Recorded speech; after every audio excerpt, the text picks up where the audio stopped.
పెళ్లికి ముందు ప్రతి ఆడపిల్లకి ఎన్నో కోరికలు ఊహలు ఉంటాయి. కానీ పెళ్ళైన తర్వాత ప్రతి స్త్రీకి ఉండే ప్రాథమిక కోరిక తను తల్లి కావడం, అమ్మ అని పిలిపించుకోవడం. పెళ్ళైన తర్వాత ప్రతి స్త్రీకి తనకి ఎంత ఆస్తిపాస్తులున్నా, తన జీవితం ఎంత సుఖంగా సాగిపోతున్నా, తన భర్త ఎంత డబ్బు సంపాదిస్తున్నా పిల్లలు కలగకపోతే ఏదో తెలియని ఒక వెలతి ఉంటుంది. ఆ వెలతంతా తొలగిపోయి స్త్రీని ఆనందంగా ఉంచే ఒకే ఒక సందర్భం తను గర్భవతిని అని తెలిసిన ఆ క్షణం తనకి ఎంతో పట్టరాని సంతోషాన్ని అందిస్తుంది. ఆ సంతోషం వెనుక ఏదో తెలియని ఒక అనుభూతి, అలాగే ఒక రకమైన ఉద్వేగం కూడా ఉంటుంది. మరి వీటన్నిటికీ కారణం తను ఎంతగానో ఎదురు చూస్తున్న సందర్భం రానే వచ్చింది. చాలా మంది స్త్రీలకు గర్భం ధరించిన వెంటనే ఎన్నో సందేహాలు వెలువెడుతూ ఉంటాయి. నాలో గర్భం ఏర్పడడానికి లోపల ఎలాంటి చర్య జరిగి ఉంటుంది, అసలు ఈ చర్య జరగటానికి ఇంత సమయం ఎందుకు పట్టింది, అలాగే నాలో బిడ్డ ఎలా చేరింది, ఆ బిడ్డ ఎలా ఎదుగుతోందో తెలుసుకోవాలనే కుతూహలం చాలా మంది తల్లులకుంటుంది. అలాంటి వారందరి కోసం ఒక స్త్రీలో గర్భం ఎలా ఏర్పడుతుంది, గర్భం ఏర్పడిన తర్వాత బిడ్డ ఎలా ఎదుగుతుంది, వీటన్నిటి గురించి మీకు వివరించడానికి ఈ రోజు మీ ముందుకు వచ్చేసింది మీ ఈటీవీ లైవ్ జీవన రేఖ విమెన్స్ హెల్త్.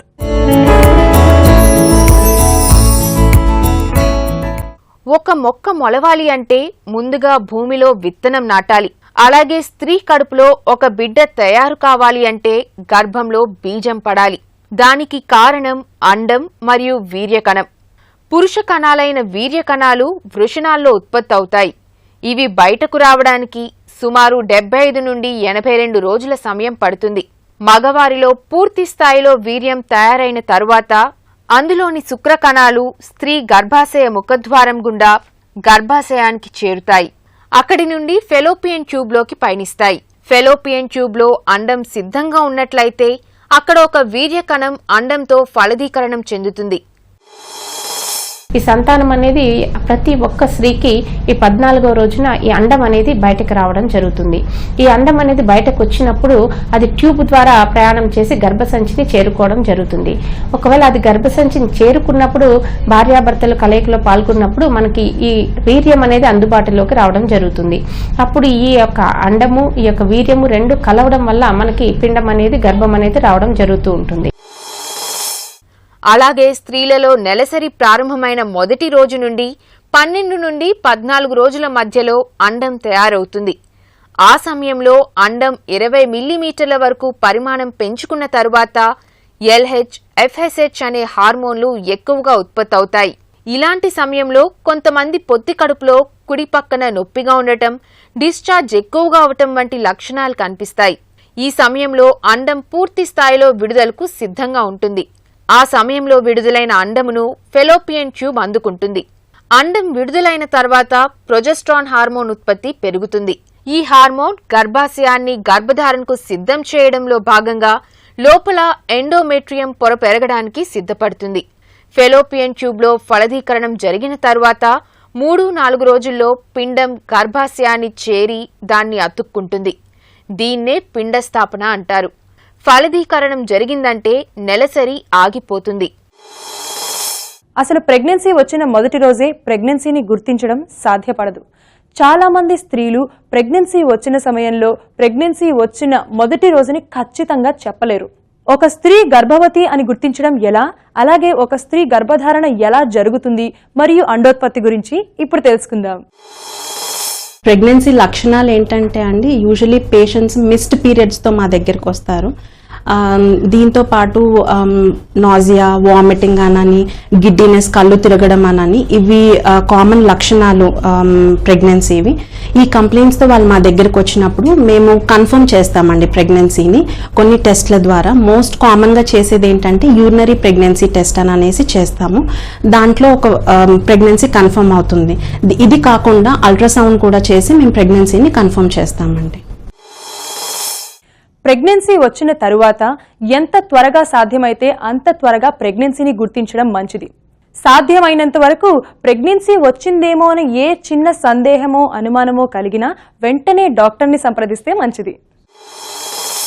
రెగ్యులర్గా చెకప్స్ చేయించుకోవడం ప్రెగ్నెన్సీలో చాలా ముఖ్యం. హెల్దీ ప్రెగ్నెన్సీ అయినా కూడా డాక్టర్ చెప్పినట్టుగా రెగ్యులర్గా చెకప్స్, ఎందుకంటే ప్రెగ్నెన్సీలో స్టార్టింగ్లో ప్రాబ్లమ్స్ లేకపోయినా కూడా తర్వాత ఈవెన్చువల్లీ ప్రాబ్లమ్స్ డెవలప్ అయ్యే ఛాన్సెస్ ఉంటాయి. సో దానికి ముందుగానే కనిపెట్టి ప్రివెన్షన్ చేయడానికి రెగ్యులర్ చెకప్స్ చాలా ముఖ్యం. ఫస్ట్ 7 months ఆఫ్ ప్రెగ్నెన్సీలో నెల చెకప్, జనరల్గా నెల చెకప్కి రమ్మంటారు. తర్వాత 7th to 9th month వరకు ప్రతి 15 రోజులకి ఒకసారి చెకప్ చేయించుకోవడం ముఖ్యం. లాస్ట్ 1 month వీక్లీ చెకప్స్ చాలా ఇంపార్టెంట్. గర్భధారణకు సంబంధించిన మరిన్ని విషయాలు ఇప్పుడు తెలుసుకుందాం. ప్రతిసారి మనం ఆశించిందే నిజమవదు. అందుకే గర్భధారణ లక్షణాల గురించి ప్రతి స్త్రీకి తప్పక తెలిసి ఉండాలి. ఒక స్త్రీ గర్భవత కాదా అని తెలియటకు చాలా రకాల లక్షణాలు, సూచనలు ఉన్నాయి. ఒకసారి అండం ఫలదీకరణం చెందిన తర్వాత స్త్రీ శరీరంలో గర్భ సంబంధిత హార్మోన్లు ఉత్పత్తి అయ్యి చాలా రకాల మార్పులు వస్తాయి. అందులో ముఖ్యంగా తరచూ నిద్ర వస్తూ ఉండడం, ఉదయం పూట వాంతులవడం లాంటి లక్షణాలు కనిపిస్తూ ఉంటాయి. అలాగే ఒక స్త్రీకి గర్భం రాగానే కనపడే ఇంకొక లక్షణం నీరసంగా ఉండడం. ఒక స్త్రీ గర్భం ధరించింది అని తెలియగానే మొదటి దశలో నీరసం అనేది చాలా బహిర్గత లక్షణమని చెప్పొచ్చు. పిండాభివృద్ధికి కావలసిన పోషకాలను అందించటానికి మరియు శరీరంలో పెరిగే శిశువును మోయటానికి ఒక స్త్రీ శరీరం తయారవుతుంది.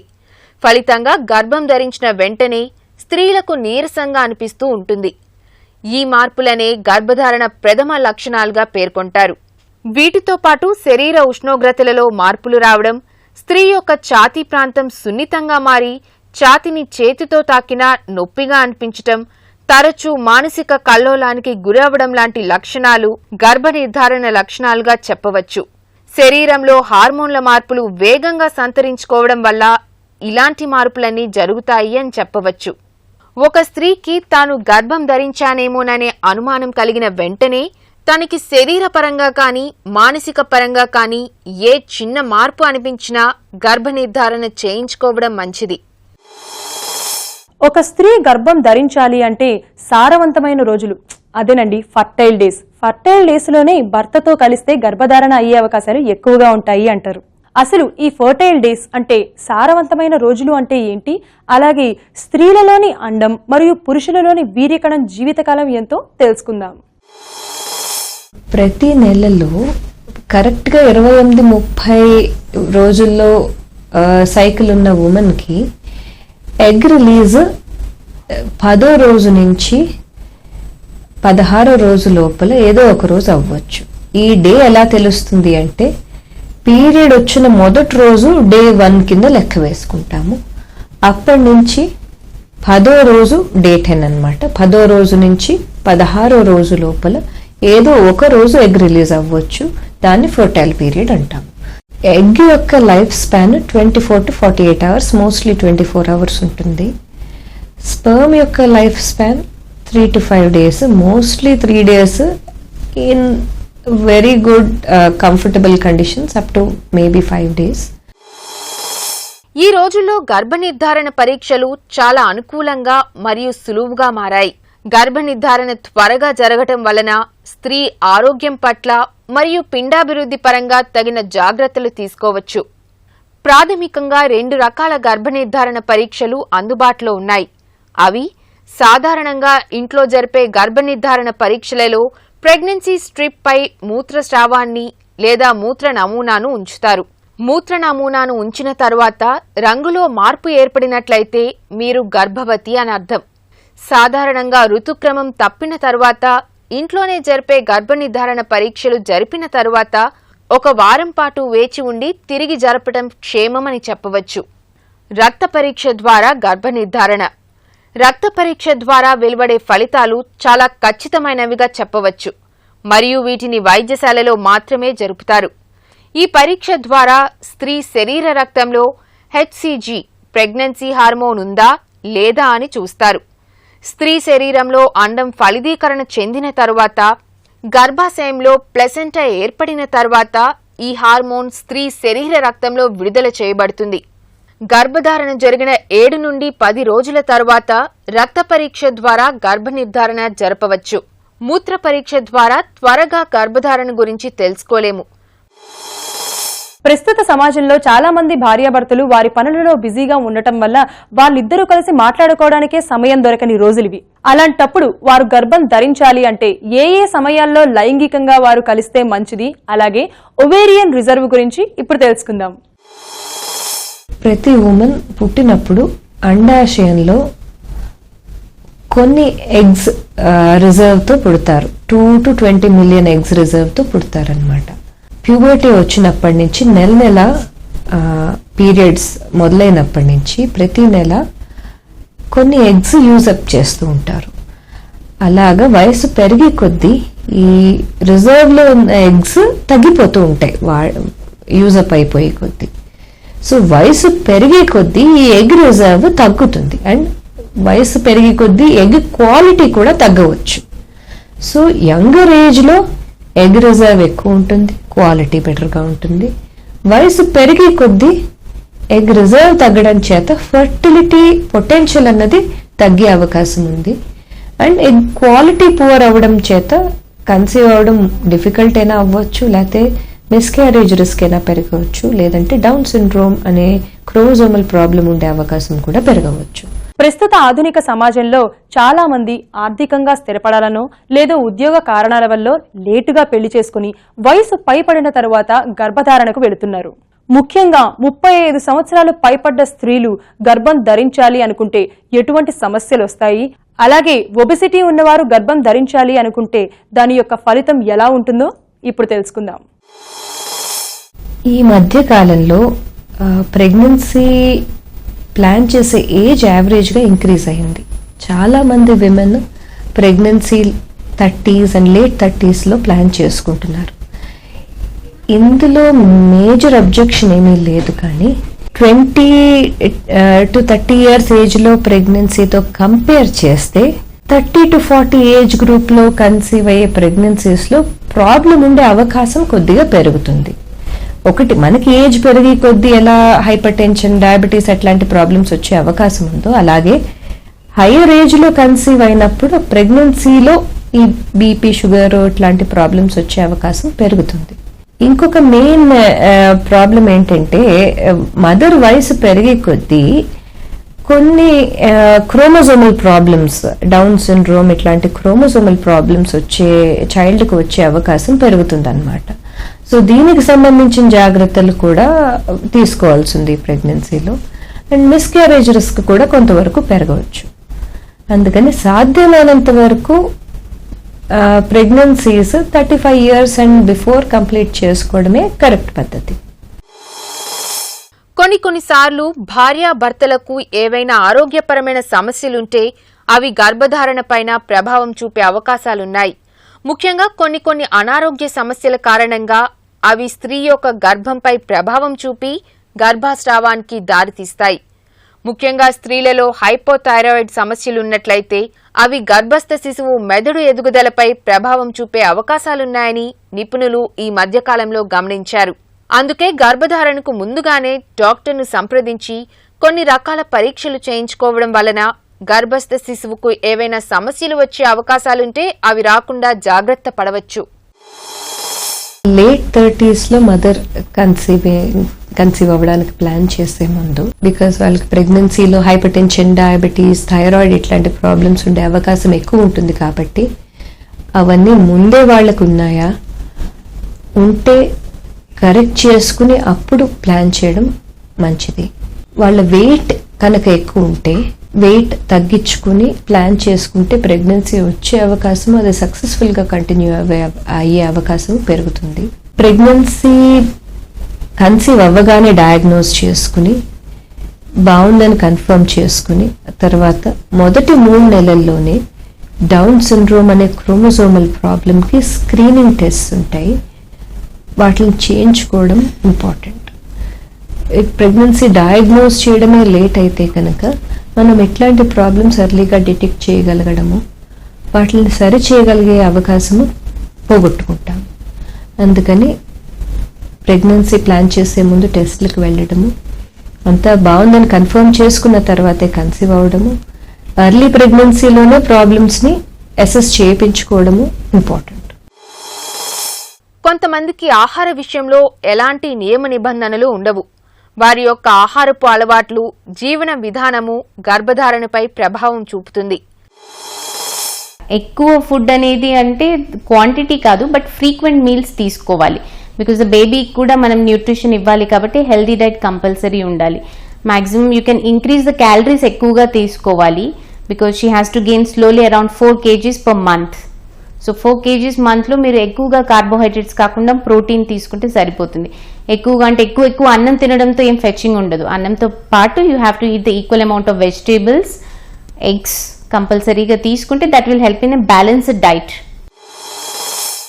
చాలా మంది స్త్రీలు గర్భం ధరించిన తరువాత మొదట్లో ఏమీ కాదులే అనుకొని ఏది పడితే అది తినడం, సరైన వ్యాయామం చేయకుండా ఉండటం, ముఖ్యంగా మరికొంతమంది అయితే ఏ చిన్న అనారోగ్య సమస్య వచ్చినా డాక్టర్ను సంప్రదించకుండా బయట మందుల షాపులలో దొరికే మందులు తెచ్చుకొని వేసుకోవడం లాంటి సొంత నిర్ణయాలు తీసుకుంటూ ఉంటారు. వారికి ఏ మందులు వేసుకోవాలి, ఏ మందులు వేసుకోకూడదు అని సరైన అవగాహన ఉండకపోవడం వల్ల ఏవి పడితే ఆ మందులు వాడితే గర్భస్రావమయ్యే అవకాశాలు ఉంటాయి. ప్రెగ్నెన్సీలో కొన్ని మెడిసిన్స్ తీసుకోకూడదు, వాటి మూలాన ప్రాబ్లమ్స్ ఉండే అవకాశం ఉంటుంది. కానీ ప్రెగ్నెన్సీలో సేఫ్ అయిన మెడికేషన్స్ కూడా చాలా ఉన్నాయి. సో ఏ ప్రాబ్లం వచ్చినా, కోల్డ్, కాఫ్, సింపుల్ థింగ్స్ అయినా, ఫీవర్ అట్లాంటి కాంప్లికేటెడ్ థింగ్స్ అయినా ప్రెగ్నెన్సీ ప్లాన్ చేసే ఆడవాళ్ళు అండ్ డ్యూరింగ్ ప్రెగ్నెన్సీ షాప్కి వెళ్ళి ఓవర్ ద కౌంటర్ కొనుక్కోవడం కరెక్ట్ కాదు. మీ డాక్టర్ దగ్గరికి వెళ్ళి కన్సల్ట్ అవుతే వాళ్ళు ప్రెగ్నెన్సీలో సేఫ్ అయిన మెడికేషన్స్ మీకు ఇస్తారు. సో అవి యూజ్ చేయవచ్చు తప్పకుండా, భయం లేకుండా. కానీ తెలిసి తెలియకుండా ఓవర్ ద కౌంటర్ మీరు మందులు కొనుక్కొని వేసుకుంటే అది తప్పకుండా ప్రెగ్నెన్సీకి ప్రాబ్లం అయ్యే అవకాశం ఉంది. ఆరోగ్యంగా ఉన్నా లేకపోయినా గర్భం ధరించడానికి ముందు డాక్టర్ను సంప్రదించడం వల్ల వాటి గురించి తెలుసుకునే అవకాశం ఉంటుంది. దానివల్ల ఇలాంటి ప్రమాదాలు జరగకుండా జాగ్రత్త పడవచ్చు. అలాగే స్త్రీకి పోషకాహార లోపమున్నా, రక్తహీనత సమస్యలున్నా గర్భధారణ సమయంలో ఇన్ఫెక్షన్స్ ఎక్కువగా వచ్చే అవకాశాలుంటాయి. అందువల్ల గర్భధారణకు ముందు కొన్ని జాగ్రత్తలు తీసుకోవడం వల్ల వీటిని సరిదిద్దుకునే అవకాశాలుంటాయి. ఈ మధ్యకాలంలో పొల్యూషన్ సమస్య చాలా ఎక్కువైపోయింది. పెరుగుతున్న వాహనాలు, నగర జీవితం, చుట్టూ ఏర్పడ్డ ఫ్యాక్టరీలు, అందులోంచి వచ్చే విష పదార్థాల వల్ల సామాన్య జనాలకే ఎన్నో రకాలైన అనారోగ్య సమస్యలు వస్తున్నాయి. అలాంటప్పుడు స్త్రీ యొక్క గర్భధారణ పైన కాలుష్య ప్రభావం ఏ విధంగా ఉంటుందో ఇప్పుడు తెలుసుకుందాం.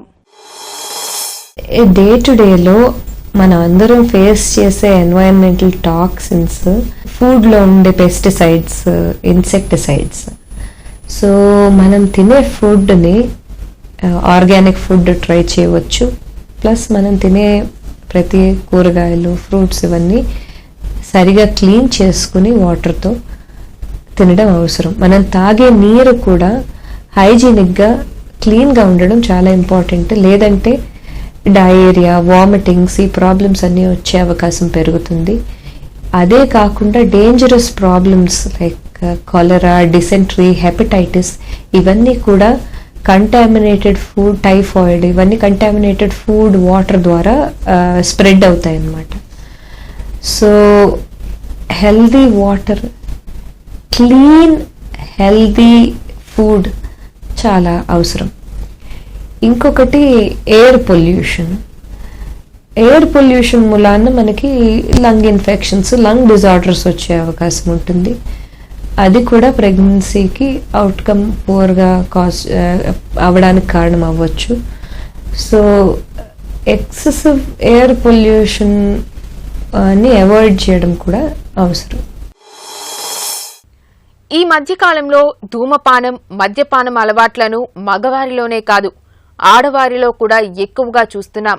కానీ చాలా మందికి తెలియదు వారి యొక్క ఈ అలవాట్లు స్త్రీ యొక్క ఆరోగ్యంపైనే కాదు, వారి ప్రెగ్నెన్సీ పైన కూడా ప్రభావం చూపే అవకాశం ఉంది. చాలా మంది స్త్రీలు గర్భం ధరించిన తర్వాత కూడా ఆ అలవాటును అలాగే కొనసాగిస్తూ ఉంటారు. గర్భం ధరించిన వెంటనే మానేసినా దాని ప్రభావం గర్భస్థ శిశువు పైన ఎంతో కొంత ఉంటుంది. అందువల్ల దీని గురించి ముందుగానే తెలుసుకొని గర్భధారణకి 3-4 నెలల ముందు నుండి మానేయడం వల్ల మంచి ఫలితం ఉంటుంది. గర్భధారణకు వెళ్లాలి అనుకున్నప్పుడు భార్యాభర్తలిద్దరూ ఆర్థికపరమైన అంశాలను దృష్టిలో పెట్టుకోవడం చాలా అవసరం. గర్భధారణ ముందు నుండి ఆర్థికపరంగా కొంత స్థిరత్వాన్ని ఏర్పరచుకుని ఆర్థికపరంగా ఏ సమస్య లేదు అనుకున్నప్పుడు గర్భధారణకు వెళ్లడం ఎంతో ఉత్తమం. ఈ విధమైన ఆరోగ్యపరమైన జాగ్రత్తలు తీసుకుని గర్భధారణ ముందు నుండి జాగ్రత్తగా ఉండటం చాలా అవసరం.